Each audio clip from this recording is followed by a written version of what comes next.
لائلا مجنوں کی کہانی اصل میں عرب کی ہے، لیکن اس کی شہرت فارسی، اردو اور دیگر زبانوں میں زیادہ ہوئی۔ اس کے کئی نسخے مختلف ادوار میں لکھے گئے، جن میں سب سے مشہور نظامی گنجوی، فارسی شاعر، کی نظم ہے۔ 2 مرکزی کردار: ایک قیس مجنوں قیس ایک قبیلے کا ذہین حسین اور شاعر مزاج نوجوان تھا۔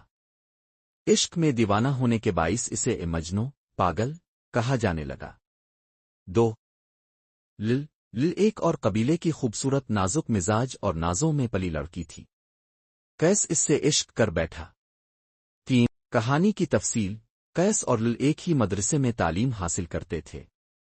وقت کے ساتھ قیس کو لل سے شدید محبت ہو گئی اور اس نے اپنی محبت کو اشعار میں ڈھالنا شروع کیا۔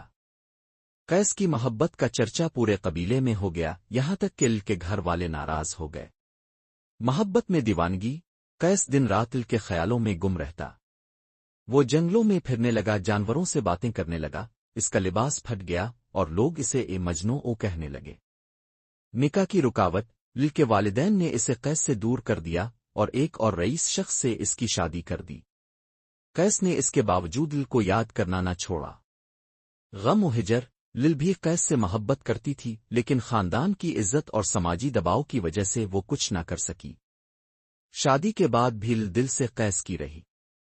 انجام: کہانی کے مختلف ورژن ہیں، لیکن زیادہ تر کے مطابق لل غم میں مر جاتی ہے، بیماری سے وفات پا جاتی ہے۔ قیس جب اس کی موت کی خبر سنتا ہے تو اس کی قبر پر جا کر تڑپ تڑپ کر جان دے دیتا ہے۔ یوں دونوں کا ملاپ مرنے کے بعد ہی ہوتا ہے۔ 4 صوفیانہ پہلو: لائلا مجنوں کی کہانی کو صوفیانہ عشق کی علامت بھی مانا جاتا ہے، جہاں لل محبوب حقیقی اللہ، مجنوں عاشق صادق، صوفی/سالک۔ صوفی شعراء اس کہانی کو روح اور خدا کے تعلق کی علامت کے طور پر پیش کرتے ہیں۔ اردو، ہندی، فارسی اور پنجابی میں مجنوں اوپر کئی شعری مجموعے، کہانیاں اور فلمیں بن چکی ہیں۔ سب سے مشہور فلمیں 1970 اور 2018 میں ریلیز ہوئیں۔